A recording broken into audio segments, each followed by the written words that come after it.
صحابہ سیریز میں ہم آپ تمام کا دل کی گہرائیوں سے استقبال کرنے چاہ رہے ہیں۔ بات ہماری چل رہی تھی ابوبکر صدیق رضی اللہ تعالیٰ عنہ کے متعلق۔ آدمی کو اپنی زندگی میں اوروں سے بڑھ کر اپنوں سے زیادہ تکلیف عام طور پر ہوتی ہے۔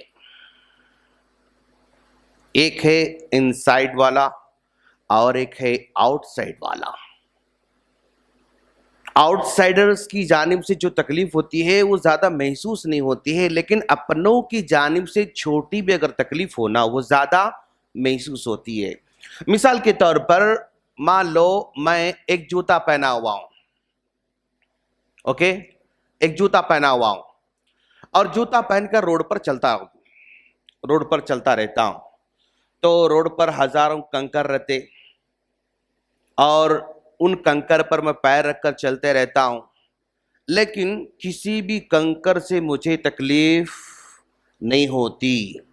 لیکن اگر وہ باہر کا ایک کنکر اگر جوتے کے اندر آ جاتا ہے تو کیا ہوتا ہے؟ چل نہیں سکتا ہوں میں، تکلیف ہونا شروع ہو جاتی ہے۔ تو ایک کنکر جوتے کے باہر ہے، ہزاروں کنکر جوتے کے باہر ہے، اور ایک کنکر جوتے کے اندر ہے۔ تو جو جوتے کے باہر جو کنکر ہوتے ہیں نا، ان سے ہمیں تکلیف نہیں ہوتی ہے، لیکن جوتے کے اندر جو کنکر ہے اس سے زیادہ تکلیف ہوتی ہے۔ تو ابوبکر صدیق رضی اللہ تعالیٰ عنہ کے ساتھ بھی ایسے ہی معاملہ پیش آیا۔ ابوبکر صدیق رضی اللہ تعالیٰ عنہ بہت ہی دیالو آدمی، بہت ہی خرچ کرنے والے آدمی، رحم کرنے والے آدمی، احسان کرنے والے آدمی۔ آپ کے ایک جو ہے پھپیرے بھائی تھے، پھوپھی زاد بھائی تھے، مستح بن اساسہ۔ مستح بن اساسہ ایک جو ہے آپ کے پھوپھی زاد بھائی تھے، ماشاءاللہ بہت نیک تھے ماشاءاللہ۔ اور انہوں نے یعنی مستح بن اساسہ رضی اللہ تعالیٰ عنہ نے جنگ بدر میں حصہ لیا تھا، اور جنگ بدر میں حصہ لینے والوں کے بارے میں اللہ نے اعلان کر دیا ہے اور خوشخبری دے رکھی ہے کہ جنگ بدر میں شرکت کرنے والے سارے کے سارے صحابہ کو اللہ نے کیا کرنے والا ہے؟ ان کو معاف کرنے والا ہے، ان کو درگزر کرنے والا ہے۔ جب ابوبکر صدیق رضی اللہ تعالیٰ عنہ اور یہ مستح بن اساسہ غریب بھی تھے ماشاءاللہ، ایک تو بہت نیک اور صالح تھے اور دوسرا غریب بھی تھے، مسکن بھی تھے۔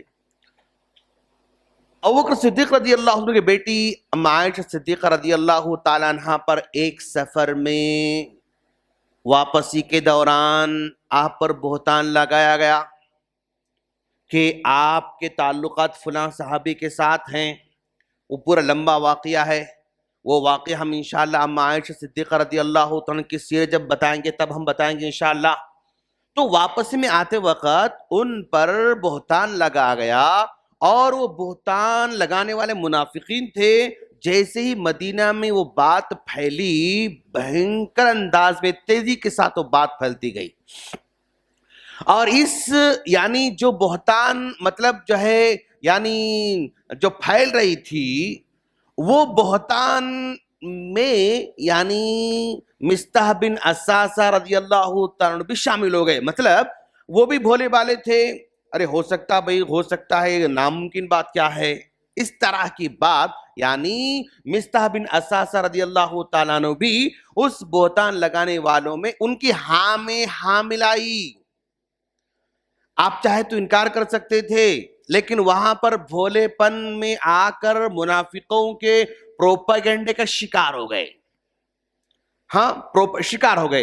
اور جب یہ بہتان میں شامل ہو، ہاں میں ہاں ملا دی، تو پتا چلا ابوبکر صدیق رضی اللہ تعالیٰ عنہ کو کہ بھئی یہ میرا پھوپھی زاد بھائی ہے اور یہ غریب مسکین ہے، اور میں اس کی ہیلپ کرتا رہتا ہوں، میں اس کی مدد کرتے رہتا ہوں، لیکن یہ میری بیٹی پر جب آنچ آتی ہے، میری بیٹی پر جب بہتان لگایا جاتا ہے، تو میرے بھپیرے بھائی کی ذمہ داری تھی کہ اس کا انکار کر دیں، اس کو اوائڈ کر دیں، لیکن یہ ان کی ہاں میں ہاں ملا رہے ہیں، یہ ان کی باتوں میں آ رہے ہیں، اب سے میں ان کی ہیلپ کرنا بند کر دوں گا.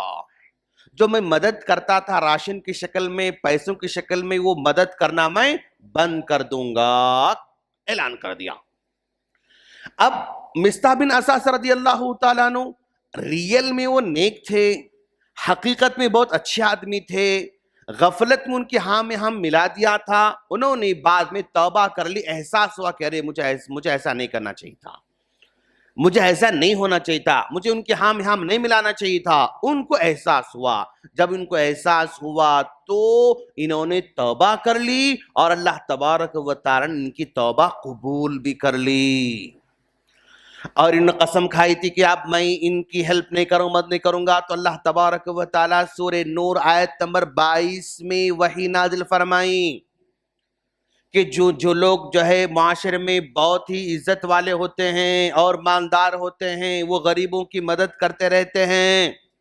ان کو چاہیے کہ ان کی مدد بند کرنا چھوڑ دیں، مطلب مدد کو جاری رکھیں. اور کیا نہیں چاہتے کہ اللہ تبارک و تعالیٰ تمہاری غلطیوں کو معاف کرے، تمہارے گناہوں کو معاف کرے؟ کیا تم نہیں چاہتے ہو؟ جب آیت نازل ہوئی تو کچھ حالانکہ نام نہیں تھا اس میں، لیکن اس کے بیک گراؤنڈ کو، اس کے سیاق و سباق کو، اس کے مطلب کو دیکھ کر ابوبکر صدیق سمجھ گئے کہ میرے بارے میں آیت نازل ہو رہی. کیوں؟ میں ایک غریب کی مدد کرتا تھا، ہیلپ کرتا تھا، اور اچانک غصے میں آ گیا. میں غصے میں آ کر اس کی مدد بند کر دیا. اللہ کہہ رہا ہے کہ جو مالدار بزرگ لوگ ہوتے ہیں وہ اپنی مدد کو بند نہ کریں، وہ اپنے ہیلپ کو نہ روکیں.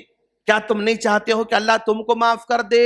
اس طرح کی آیت نازل ہوئی تو یہ ابوبکر صدیق رضی اللہ تعالیٰ نے پھر دوبارہ ان کی مدد کرنا شروع کر دیا. اس کا مطلب یہ ہوا کہ ہمارے اپنوں میں بھی بہت سارے لوگوں سے ہم کو تکلیف ہو سکتی ہے، اور جن سے تکلیف ہو رہی ہے وہ جان بوجھ کر بھی ہو سکتی، انجانے میں بھی ہو سکتی ہے. وہ جان بوجھ کر بھی ان سے تکلیف ہو سکتی، انجانے میں ہو سکتی ہے. لیکن اگر آدمی کو صحیح فیصلہ کرنا آ گیا تو اس کو سمجھ میں آتا کہ فلاں کی جانب جو تکلیف ہو رہی نا وہ جان بوجھ کر ہے یا انجانے میں ہے. اگر انجانے میں ہے اور حقیقت میں وہ ایسا نہیں ہے، اس کو معاف کر دینا چاہیے، اس کو درگزر کرنا چاہیے. کیوں؟ اس سیرت سے ہمیں اس بات کا پتہ چل رہا ہے. اس واقعے سے دوسری بات ہمیں یہ پتہ چل رہی ہے کہ بھائی ابوبکر صدیق رضی اللہ تعالیٰ عنہ اپنے پھوپھی زاد بھائی کی مدد کر رہے ہیں، ہیلپ کر رہے ہیں، حالانکہ انہوں نے آ کر نہیں پوچھا تھا. مصطح بن اساسہ رضی اللہ تعالیٰ عنہ آ کر مدد نہیں مانگے تھے کہ آپ میری مدد کیجئے، آپ میری ہیلپ کیجئے، نہیں مانگے تھے. لیکن آپ نے فائنڈ آؤٹ کر کے ان کی مدد کرنا شروع کیا تھا. تو ہمارے اپنوں میں بھی، رشتہ داروں میں بھی، چاہے وہ چاچا زاد ہوں، پھوپھی زاد ہوں، خالہ زاد ہوں یا اور کوئی زاد ہوں، یہ ان میں کوئی نہ کوئی غریب ہو سکتا ہے، لیکن وہ زبان کھول کر اپنی غربت کا اظہار ہمارے سامنے نہیں کرتا ہے، وہ خوددار بن کے رہتا ہے. تو ایسے موقع پر ہماری ذمہ داری ہے کہ اگر کوئی اپنا مشکل میں ہے، پریشانی میں ہے، چاہے وہ علاج کے معاملے میں ہوں، چاہے وہ تعلیم کے معاملے میں ہوں، یا فیس کے معاملے میں ہوں، یا اور کوئی کھانے پینے کے معاملے میں ہوں، یا قرض کے معاملے میں ہوں، کسی بھی معاملے میں وہ پریشان ہو سکتا ہے. اب وہ جب تک زبان کھول کر نہیں بولے گا تب تک ہم لوگ اپنا ہاتھ آگے نہیں بڑھاتے. یہ پرابلم ہے. مانگنے والا اس کو ہر کوئی دیتا ہے، نہیں مانگنے والے کو پہچان کے دینا یہ بڑے کمال کی بات ہے. مصطح بن اساسہ رضی اللہ تعالیٰ نہیں مانگا تھا، لیکن آگے بڑھ کر یہ ان کی مدد کر رہے تھے. تو ہمارے اپنے اپنوں کے اندر، رشتہ داروں کے اندر غریب مسکین ہو سکتے، ان کو فائنڈ آؤٹ کر کے ہمیں ان کی ہیلپ کرتے رہنا چاہیے. اب ان سے تکلیف ہوئی ابوبکر صدیق رضی اللہ تعالیٰ کو، ہاں بھائی تکلیف ہو سکتی ہے، بشر ہے، اور اپنوں سے تکلیف ہوتی دوسروں کے مقابلے میں. کیسے کہ تکلیف ہو سکتی؟ حسد کی شکل میں تکلیف ہو سکتی. عام طور پر چچیرے پھپھیرے تائرے بھائیوں کے اندر حسد ہوتا ہے. انہیں کار لیا، میں نہیں لیا، اندر سے جلتا رہتا بیچارے کو. انہیں گھر بنا لیا، ابھی تک میں نہیں بنایا. ہاں انہیں جو ہے گاڑی لے لیا، انہیں پلاٹ لے لیا، انہیں کھیت لے لیا، انہیں فلاں لیا، اندر سے یعنی کڑن ہوتے رہتی ہے، جلن کی شکل میں بھی، حسد کی شکل میں تکلیف ہو سکتی ہے، بدگمانی کی وجہ سے تکلیف ہو سکتی ہے۔ دوست آج کا سب سے بڑا پرابلم رشتوں کو توڑنے والا، دوستی کو توڑنے والا، پارٹنرشپ کو توڑنے والا، پڑوسی کو توڑنے والا، یعنی جو سب سے بڑا مرض ہے نا وہ بدگمانی ہے۔ فلاں ایسا بول رہا تھا، خلاص اب انہیں ڈائریکٹ نہیں پوچھتا اس سے کہ تم بولے نہیں بولے، لیکن اس سے ہمیشہ دل میں کیا بغض شروع ہو جاتا ہے، حسد کی وجہ سے، جلن کی وجہ سے، بدگمانی کی وجہ سے، قرض کے لین دین کی وجہ سے، انہیں لیا دے رہا نہیں، 1 مہینہ 2 مہینے 6 مہینے 8 مہینے سال 2 سال پرابلم شروع ہو گیا لین دین کے معاملے میں۔ کسی بھی معاملے میں اپنوں تکلیف ہو سکتی ہے، لیکن ہماری ذمہ داری ہے کہ اس کو معاف کریں، درگزر کریں یا اس کو سمجھائیں۔ کیوں؟ یہاں پر ابو بکر صدیق رضی اللہ عنہ ایسا معاملہ پیش آیا۔ ہماری مدد مالی طور پر ہو سکتی ہے، ہماری مدد قرض کے طور پر ہو سکتی ہے، ہماری مدد تحفے کے طور پر ہو سکتی ہے، ہماری مدد مشورے کی شکل میں ہو سکتی ہے، ہماری مدد اس کے خوشی میں غم میں شرکت کر کے ہو سکتی ہے۔ انہیں غم میں ہے جا کر تسلی دینا، خوشی میں ہے دعوت دیا اس محفل میں شریک ہونا، خوشی خوشی اس کو مبارکباد دیتے رہنا، اس کی صلہ رحمی کرتے رہنا، اس سے ملاقات کرتے رہنا۔ کسی بھی اینگل سے کچھ کام ایسے ہوتے ہیں جن میں پیسے خرچ کرنا پڑتا ہے، اگر ہے تو کیجئے۔ کچھ کام ایسے ہوتے ہیں وقت لگانا پڑتا ہے، وقت ہے ضرور دیجئے۔ کچھ کاموں میں ہمدردی زبان کا اس میں رول ہوتا ہے، زبان سے اس کو جو ہے آپ تسلی دیجئے۔ کچھ کام ایسے جس میں ہمت افزائی کرنا پڑتا ہے، حوصلہ دینا پڑتا ہے، وہ اگر ہے تو کر دیجئے آپ۔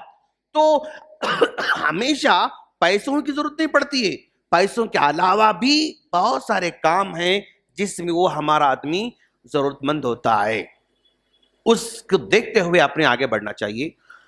اللہ سے دعا ہے اللہ تعالی ہم تمام کو یہ جس طرح حقوق ابو بکر صدیق رضی اللہ عنہ نے ادا کیا، ہمیں بھی ویسے ادا کرنے کی توفیق عطا فرمائیں۔ آمین۔ السلام علیکم ورحمۃ اللہ وبرکاتہ۔